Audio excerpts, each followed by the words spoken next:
Subaru focused every last bit of his athletic ability on dodging Capella's pursuit. Don't you care so much for that scummy female me? Then for the rest of your short life, hold tightly and don't let go. That tempting body, those alluring eyes, those sweet lips, and the adorable voice that escapes them. That pleasant meat. Because she's stimulating, you're clinging desperately to her, unable to let go. Die! Go die right now! Do not talk nonsense, bastard!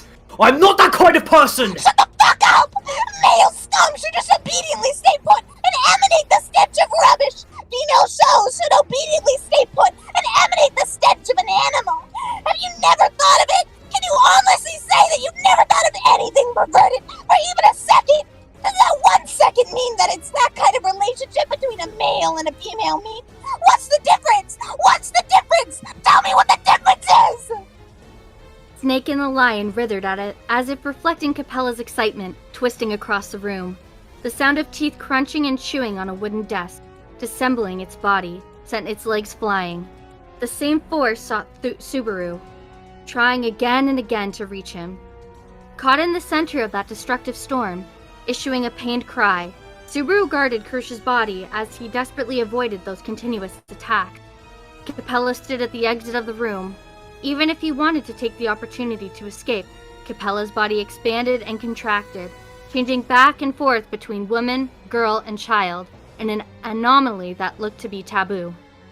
Don't you want to stroke her hair? Don't you want to brush her lips? Don't you want to hold her body?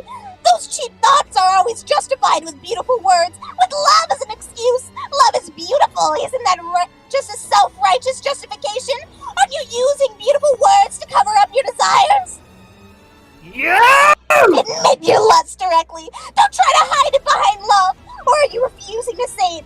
Refuting what's already been determined? Say it! I love her. I love her because of her own nature, her nobility, her gentleness, her compassion, her temperance, her eyes that reflect the sky, her way of life that makes her willing to live for the sake of others, her strength to endure injustice, her vulnerability that she shows only to me. I don't want to leave her alone. Her reassuring voice, her loving gaze, her compassionate eyes, her lips that call my name so gently, her warmth that grips both of my hands, her touch that rouses my heart, her beautiful hair swaying in the wind.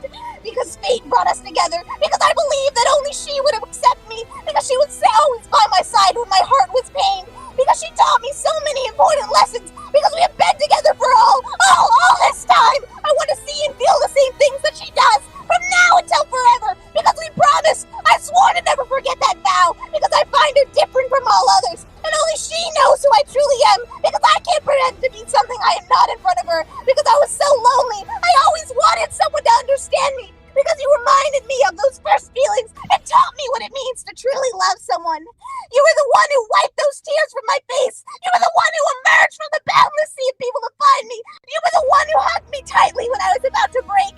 You were the one who scolded me for my naivety for the first time. You were the one to scold me like no one had ever scolded me before. You were the one to speak to me in a way that did not patronize me. You were the one who took me to see so many sights I'd never seen before. You were the one who took my hand and led me out of my birdcage. No matter what, you support me. No matter what, you understand me.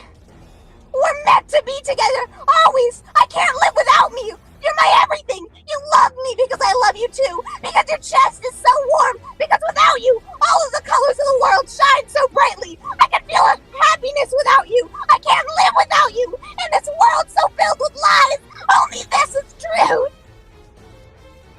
With a still expression, Capella spit those words out as if they were cursed. As she spoke this long, touching confession, Capella's face was intertwined with beauty, adoration, obscenity, and with even more complex and strange expression. All of them! All of them! All of them! Aren't they just sweet nothings? Those are words only meant for comforting others. What's the harm in removing them? Do they have any sincerity? Any character? They're merely nauseating nonsense. How annoying! Acts! They're nothing but acts! In truth, you've only been attracted by the appearance of that meat. If you really love those to whom you speak affectionate words and share affectionate touches and pillow talk with, see what happens when they become a fly! Could you love them? Are you not afraid of them? Are you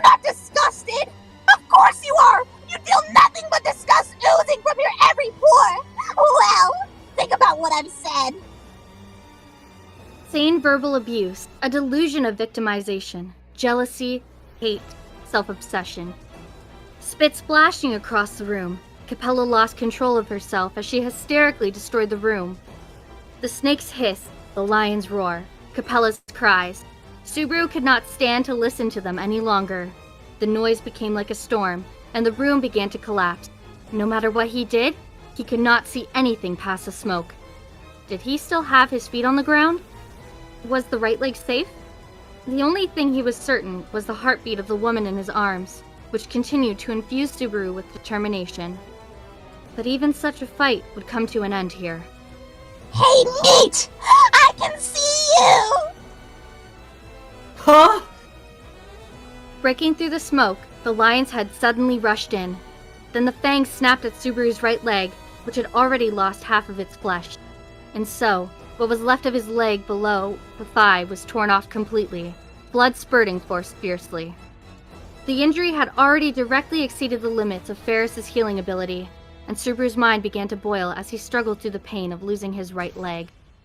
He issued a mute, violent cry of agony, his throat unable to bear it. Of course, he could not support his own body anymore.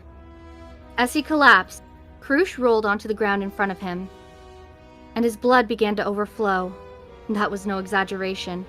It looked as if a bucket of blood had been suddenly overturned. It was clear that Subaru's life force was dwindling rapidly. Oh, what a headache! It seems that I couldn't help but get excited. How impolite of me!